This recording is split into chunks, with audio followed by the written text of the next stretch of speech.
us live to the Bahamas for the 2024 Africaribbean Bank General Meetings for a panel session on converting Africaribbean opportunities into business. Let's tune in.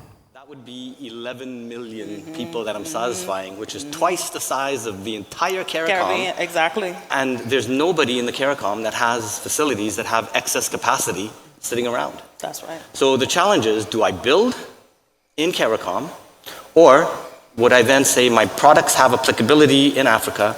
Why would I not just invest in Africa? And so that's literally what we're looking at. Get distributors, get partners, get a local OEM, let them manufacture, and what we're exporting is our IP, our intellectual property. And so then we think about it, that's how we think we can actually enter the market.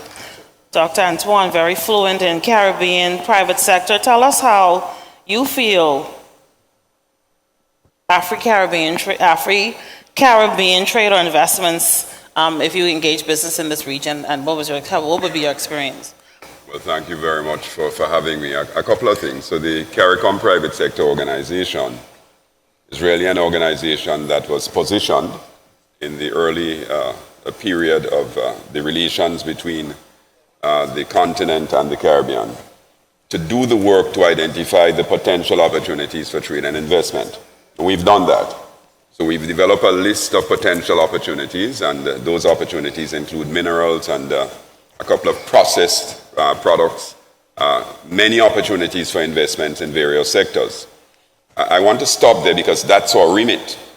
The issue is, why haven't we seen it? Right. Why is Africa-Caribbean trade still at approximately 1.25% of the trade that we undertake? That's really that's really the giant in the room, if you wish. Well, let me stick a pin there then. What do you feel needs to be done to give us one solution you feel that needs to be done to rectify that situation? I'm going to give you two. The first thing is that we need to fix the payment problems. You know, I went to Nigeria, I've gone to Ghana and many of the other countries. There's a tremendous interest, but the issue for them continues to be payments and vice versa. And the second one, and I hope our colleagues are listening who are in the public service, we must do no further harm. We have allowed ourselves in Africa and the Caribbean to bind to an ideology of trade and development that does not fit with the existing context. You want to talk about developing EVs and industrial products, but at the same time you want to liberalize those sectors on the premise that you don't have the production potential. When you want to develop it, how are you going to safeguard it? So what we now need to do is we need to align our private sector interests and investments with public policy. If I were governments, I would stop the clock. I would do a think of what I must do to align public policy and trade policy, including what we're talking about with the Africa-Caribbean Free Trade Agreement. What am I going to do to preserve the space so that there's value there? And of course, the first one I mentioned was payments. How am I going to pay for the trade which takes place when my colleagues in Nigeria are saying to me, look, they have problems accessing US, and in Trinidad and Tobago, and in Barbados, and in other countries. So we need to fix that. And we can. I've given you two. Yes. If we do that, it's going to enable trade so that we're more than just 1.25%, while our trade with the US and Europe and other places continue to grow. Okay, thanks. Mr. Gupta, your company has a new project with Africaribbean Bank in Malawi. If you want to talk a little bit about that while you answer this question about has your business engaged in Africaribbean trade or investments, and what's been your experience? I think I'll start with two things. First, I think a lot of us talk about trade between the two parts. I think what has happened is both the parts have actually not worked to produce finished goods to trade. So Africa for last 100 years have been exporting raw products. And you can't expect now Africa to export cotton to this part of the world. You can't expect Africa to export all the raw battery minerals to do EV. I think Africa is now industrializing, and as it industrializes, you will see a lot of these products coming. So I think first thing is, as Africa fixes its manufacturing, and we are taking a significant part in doing that. And yesterday you saw that we launched the Africa Trading Distribution Company. That's a step in the direction that first, a lot of goods are being produced which can be sold. Secondly, as he talked about the payment issues, the working capital issues, that a little bit go towards adding, helping that. So I think clearly one thing, both parts need to really focus on manufacturing. So you have goods you can trade. You can't be trading raw material among yourselves. I think second part, as far as the investment is concerned, so we are very aggressively looking into 3 opportunities. And I must thank my counterparts here. They have actually given us a lot of feasibility studies, a lot of information done. So we're looking at opportunities in Jamaica to develop an industrial zone. We're looking to do something in Guyana. We're looking to do something in Barbados. So I think significant investment opportunities that we are currently studying. And probably in the next 3 to 6 months, we'll be able to make our decision in terms of feasibility study. But I clearly see as Africa moves towards more industrialization, the trade will improve. And some of the issues about payments, about trading opportunities, I think they'll significantly change in coming months. Thank you. Mr. Tinubu, Owando is a very big company in Africa. Tell us about how Africaribbean investment would help, and tell us how Africaribbean and trade and investment would help your company. Well, for us, we're always seeking expansion opportunities. Owando is in the energy space, and the Caribbean, CARICOM right now is actually proving to be a new arena for energy resources. So with the discoveries in Guyana, in Suriname, potential opportunities to revitalize the energy space as well too in Trinidad, we see opportunities which we're currently pursuing. And as an indigenous company that has seen the impact that local entrepreneurs can have on a local environment, we've gone in Nigeria from zero to local companies producing close to 30% of the hydrocarbons.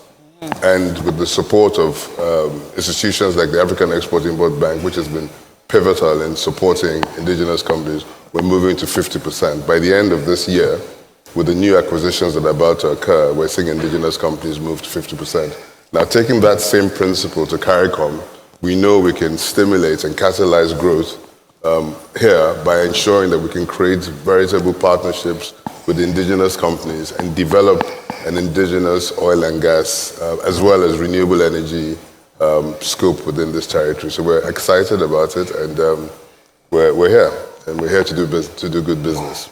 And I want to reiterate that Owando is a big sponsor for the Africa Export Bank conference here in Nassau this week. So yes, real and good. It wasn't a term of my loan that I had to sponsor that, just for the record. Thank you, sir. Thank you. Jeff, you've been the life of the party since I met you this morning, and I want to give up the secret you told me about your socks. Oh, well, thank you so much. Before I get to my socks, I thank Professor Omara and the tremendous leadership group at Africaribbean Bank. I've come to know them over the last year. So happy that they've asked us to attend here.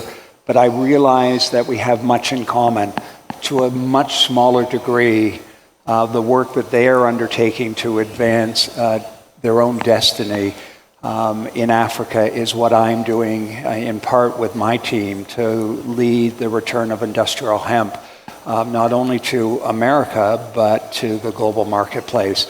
And certainly the vision from the professor in seeing how hemp can play a small role in that destiny for Africa is one of the reasons that I'm so pleased and proud to be here. But on that segue to my socks, my lovely wife bought these socks for me. When she saw them, she realized that if you can't see, there are individual pieces of a puzzle that start at the toes, and they slowly start to come together at the top. And that's what my goal is, and that's what I'm working to. If you are not aware, industrial hemp is a powerhouse plant. It is the most sustainable plant on the planet. It has been prohibited mostly around the world because of the United States. That prohibition has ended with the passage and the legalization of industrial hemp under the 2018 Farm Bill. And I'm pleased to say that 62 countries, many of them in Africa, have now adopted similar legislation. So it's now time to release the potential, slowly but surely. And already we've had discussions about how hemp can, participate in the textile industry, in the energy industry, to provide Africa with an opportunity to really lead with a global, sustainable commodity like industrial hemp. Thank you so much. So thank you. Thank you.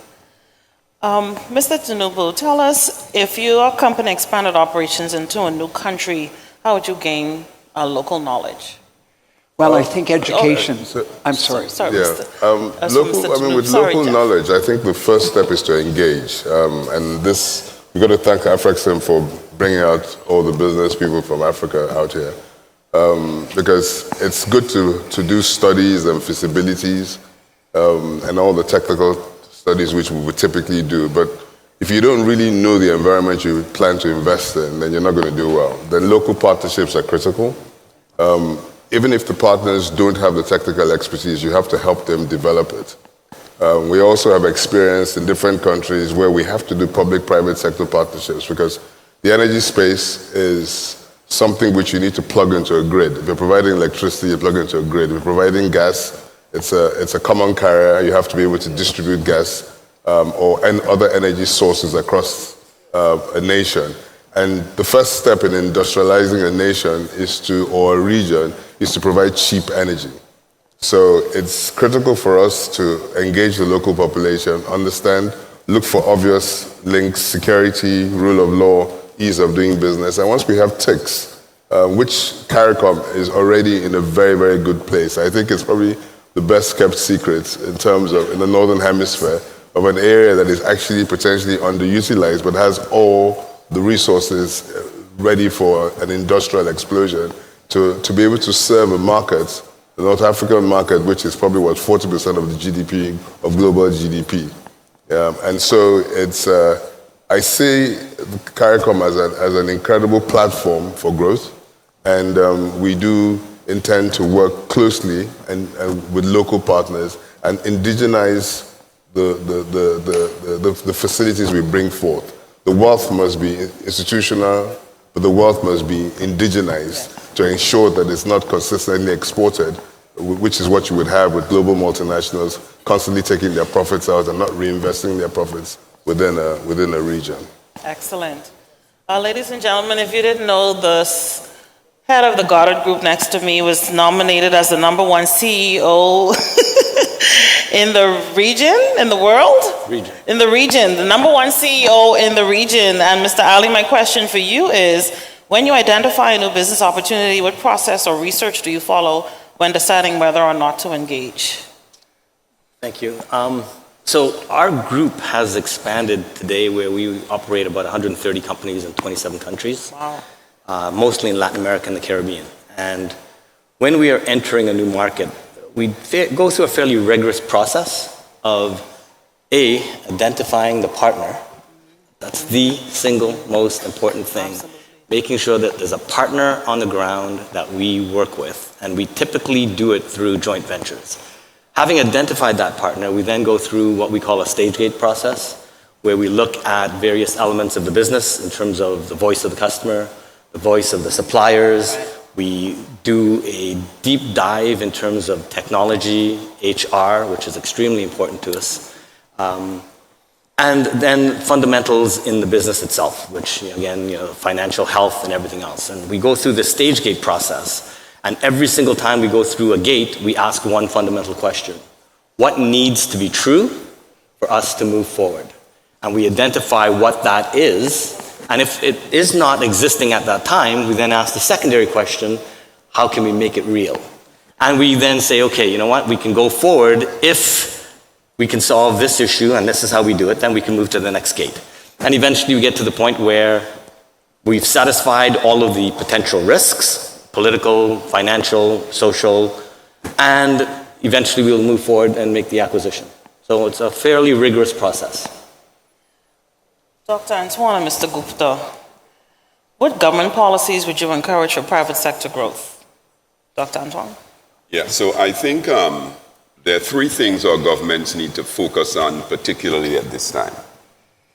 If we say that we want to meet the SDGs and we have development objectives, and we do, if we say that we have a vision of linking our continents around common themes, food security, how we deal with rapid industrial development, we have to create the space for it. And I'm going to get specific. In CARICOM and in many of the African countries, we don't really have a modern industrial policy. What we have is a hodgepodge of sort of measures that have come from the past. We now need to put that into really a far-sighted industrial policy. And what do I mean in terms of far-sighted fourth-generation industrial policy? We need to put in place a regime that deals with how we are going to enable special economic zones and the free zones and the industrial zones that my colleague here is talking about. That's absent in a lot of the countries. I can say that in CARICOM we have one country that has that. And secondly, enabling it means that we now need to put in place not just the space, it's really the laws and the regimes and the taxation policies and so on. And we also need to enable it amongst ourselves. Here is the dilemma. We complain about being concerned about special economic zones and free zones because it's going to let products being produced by our members traded in the community, whether it's the African community or CARICOM. But we are importing products from China and India and the United States and other places from special economic zones. And we're losing our competitive advantage anyway. It's time to stop the clock. It's time for us to sit and have a far-sighted think about how we're going to put these policies in place that allows us to leapfrog the stagger that exists so that we're not going to be forever running behind other people's products. And I heard my dear colleague, Dr. Ramos, speak about the vision. We share the vision. We now need governments to walk with us in putting the policies in place to get it right. And I want to speak about one more thing. We talk about agriculture. We are now facing, in the context of all of our countries, massive subsidies, and we are talking about the US having an election year. So the lobbies in the US are essentially holding the handle, and they're getting a lot of what they want. Most of our products come from the US, and we are pushing our farmers and our industrialists to get involved in agricultural production. But we're not giving them the tools to defend and advance themselves or adopt technology. So yes, we need to do that too. We can succeed, but we need the partnership with governments through some of the policies I've mentioned. Thank you. I will agree significantly with him. Three things I will summarize in. I think one is policy and mindset. When I say policy and mindset, the policies, most of the time we try and copy policies from European side or US side. We don't look at policies which matter to us. Why I say that? Because if you look at a simple thing, if you were to put up a manufacturing unit in US or in Europe, you don't need to worry about power, you don't need to worry about raw material, you don't need to worry about infrastructure. But when you put something like that in Africa or Caribbean, you need to think of how you'll get these things. Yes. But the policies are not meant for that. Policies are meant mostly from Europe where everything is very segmented. But here you need a more integrated approach. Secondly, mindset. I think most of the administration is actually formed for export and import. In the sense, when you're exporting, they're used to controlling 100 times. When you're importing. And similarly, when you start exporting, the administration will do the same. So I think that whole policy and mindset need to change towards the reality of Africa and Caribbean and not copy Europe and US policies. That's first part. I think second part, we need to focus a lot on vocational training. Yes. So I think we need to ensure that people are actually trained in these sectors so that when you're exporting, you're competitive on a global scale. I think third thing very important, countries need to not say that we want to do everything. You need to have a mindset where you can compete, where you will be competitive in that particular sector. So every country wants to do EV, every country wants to do a steel, every country wants to do pharma. It's not possible. I think each country needs to see, okay, I can be competitive on this on a global scale. Let me make myself as a hub for this. So I think that competitive mindset has to come. And to the point he raised about taxes and free zones being a tax haven, that's a complete wrong misnomer. So I'll give you a simple example. When from our industrial zone in Benin, when you export raw cashew, it's $750 a ton that you get, $750 a ton for raw cashew. When you export as processed, you get $6,000 a ton. Absolutely. And the same cashew comes back in Benin for sales as packaged at $48,000 a ton. Wow. So you can imagine that countries exporting at $750 a ton, re-importing it back at $48,000 a ton. But when you're charging, say, 5% tax on $750 versus charging 0.1% on $48,000, that's still beneficial. Right. So processing does not mean that you have to elevate the taxes, just reduce the taxes because you want tax on a much higher value base.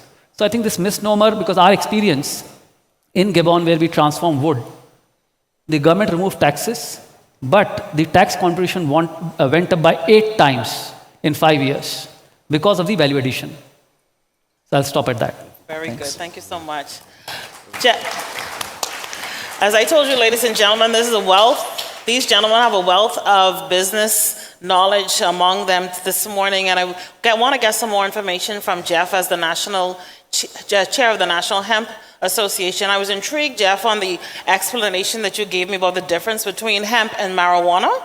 Can you talk about how hemp can assist in boosting the agricultural sector for African-Caribbean trade? Yeah, and I don't want to jump on the bandwagon of beating up the United States since it's where I now live, but as a Canadian, I am, I guess, free to say that it is only because of the U.S. war on drugs that the world was really asked to prohibit this incredible plant from being grown and used in everyday manufacturing and commerce. But now that that prohibition is gone, I spend a lot of time educating people on the difference because everyone believes that when you say hemp, you're talking about marijuana. Right. But I would say it's very much like corn. Corn can be grown for cattle feed or it can be grown for human consumption. It's all still corn. Hemp is part of the cannabis family, but so too is something that is common in everything in beverages that we drink every day, hops. Hops is part of the cannabiceous family of botanicals. So if you drink beer, I guess in part you're in the cannabis business. But explaining to people what that difference is challenging at times because the marketing that was done in the 1930s to really kind of bundle hemp and marijuana together was probably one of the most successful marketing campaigns on the planet because people remember it today. My own mother, 95 years old, still asks me if I'm in the drug business. Wow. And I have to say, no, you know what? My cars have hemp in them. Yeah, my cars have hemp in them. The EU has advanced, that the auto industry has to reduce its carbon footprint by 8% starting this year. What are they turning to? Sustainable fibers. Hemp can be part of that solution. And I don't want to raise that in such a way that it's a new technology. Henry Ford built the very first hemp sedan in 1939, right. And he fueled his entire executive fleet with hemp ethanol. Oh, wow. And it was only because of the pressures that came from other industrialists to ban hemp that we have not seen hemp being incorporated in our everyday life. The other reality is that as hemp was prohibited, we saw the increase of, and I mean no offense, in fossil fuel use. And everything that you can produce today using fossil fuels, you can produce with hemp. So it is part of the solution as the world looks to being more sustainable, but a lot of education has to go into it. It's a $15 trillion global opportunity. Nice. Well, ladies and gentlemen, we only have 5 minutes left on this dynamic panel, and I want to pose this one question to each of you. I'm sorry, you only have a minute to answer, but what is some of the advice you would give to budding entrepreneurs? Mr. Ali, we'll start with you. Okay, I'm going to take an unorthodox approach to this. I would tell them to watch a movie. 1980. Star Wars, The Empire Strikes Back. Mm-hmm. And in it, young Skywalker, entrepreneur, is talking to Yoda, business master, and he says to him, do or do not. There is no try. And so for an entrepreneur, if you take the context of what they were talking about and you translate that into an entrepreneur trying to start a business, you have to go in with your mind and your motivation to make sure that you understand that you have to succeed. You can't go in and say, well, I'm going to try this, and if I fail, I'll blame all the other reasons why I'm not successful. So do or do not. Don't go in thinking that if it doesn't work, well, I'll try something else or I'll quit. You have to go in with the motivation that you're going to succeed no matter what barriers are in front of you. Watch the movie and you'll understand the context of it, but do it or don't. But don't waste your time trying to figure it out. Get the commitment to make sure that you're going to deliver on it. take the action and less talk about what you're going to do and actually deliver on it. Great advice. Dr. Anton? Yeah, well, Anthony stole my thought, but I am going to say to you that there's a critical dimension that we as economists point to. It's not trivial. He or she who has the most information wins the game. You have to understand your markets. So I agree with the passion to succeed, but you have to understand your markets. You have to understand not just the local market and what's happening now. You have to understand the competition and where the market's going to go. You have to understand both what we call the price and the non-price factors that drive market demand. Oftentimes, the non-price factors are even more important than the price factors. And let's be clear, there is going to be competition. Your competitors are going to be worthy opponents. If you are better prepared than them to face what's coming, if you understand what they're doing and you understand your context now and going forward, you will win the game. Okay, but you have to live in information. Thank you. I think just three things. First, when you are in that journey, you have to realize that you're not working. Every day is a fun day. So when you find what you are having fun with, that means you're really doing what you want to do. Yeah, absolutely. I think second thing important, that don't chase money. You have to really know what you want. Yes. Are you trying to solve some problem, or you're just chasing money? If you're chasing money, that's not what you will be successful at. Right. And bigger the problem, I think the bigger the opportunity set is. And third most important thing, I think be fair to people in the journey. Yes. You never, it's not about success, it's about the people in the journey. Yes. So important being fair to everybody in the journey. Excellent. Mr. Tinubu? I think first and foremost, I'm really encouraged by the can-do spirit that's coming out of CARICOM. Listening to the speeches of the leaders, it's really important for the government itself to have a policy to want to encourage entrepreneurism. And the reality is that we do need to build local champions. I think the age of depending on foreign investment, foreign multinationals, we're foreign, technically, but the reality is that the style of business that I think the merger between the African and the Caribbean markets could create is one that allows local champions to be built, and you have local solutions for local problems. We went through that in using Nigeria as a case study, as much as all the challenges we had in the country. But I've experienced 30 years that have seen key industrial components which were always imported, whether it was cement, for example, or oil products like we saw with the Dangote refinery, or even something like we did gas distribution. Nigeria flares more gas than is required for 50% of the continent of Africa to be powered.